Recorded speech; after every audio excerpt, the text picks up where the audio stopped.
So ayun, sobrang saya niya. At least napasaya natin yung mga asawa natin. At sana hindi to pagmamayabang mga para. Isa tong inspirational para yung mga mababait na asawa natin marigaluhan natin kahit paano, mahal o hindi.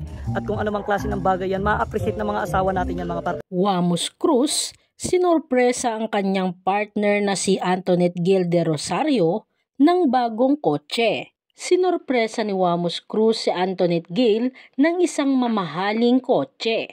Hindi maitago ni Antoinette ang kanyang tuwa sa sorpresa sa kanya ni Wamos. Nilinaw naman kaagad ni Wamos na hindi daw niya ibinahagi ang video na ito upang magyabang. Gusto daw niyang maging inspirasyon para sa mga kagaya niya na maregaluhan ang asawa nila. Anya, naibenta nila ang kotse ni Antoinette nung nangangailangan sila kaya napag-isipan niyang ibili ito ng kanyang kotse. Ayon pa kay Wamos Cruz, limited lang ang sasakyan na ito at nagustuhan niya ito para kay Antoinette.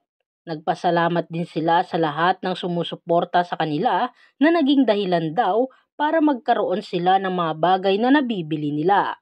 Narito naman ang ilang komento ng mga netizens. Wow, swerte mo talaga Antoinette kay Wamos. Lahat ng makapagpapasaya sa'yo, binibigay niya. True talaga ang kanyang love sa'yo. Sana walang ibang makapaghihiwalay sa inyo. Waiting na lang sa wedding ninyo, nako, mas lalong bongga. God bless and more blessings. Wow, sana all. Ang swerte nyo sa buhay. Ganyan ang taong nilalait, malaki ang blessing. Congratulations! Saan na yung mga bashers? Ha ha ha. Kayo ba may pa-deserve ba kayo? Ha ha ha. Tas sasabihin ng mga inggit-pikit dyan na ginagamit lang ni Antoinette si Wamos? Ha ha ha. Talagang nagmamahalan yan sila. Kayo ba? Mas lalo pa may pa-bodyguard to. Tas sasabihin ng mga artista walang bodyguard? Ha ha ha. Mag-next video na lang kayo. Pisyo. Matatandaan, Mala Viva Hot Babes ang pagsasayaw ni Antoinette Gil de Rosario sa unang kaarawan ng anak nila ni Wamos Cruz na si Baby Meteor. Ginanap ang birthday ni Meteor sa Okada, Manila at ilan sa bisita ang kapwa nila vlogger na si Tony Fowler kasama ang Toro family. Sa Facebook page na Wamos Family, ibinahagi ang sexy dance number ni Antoinette.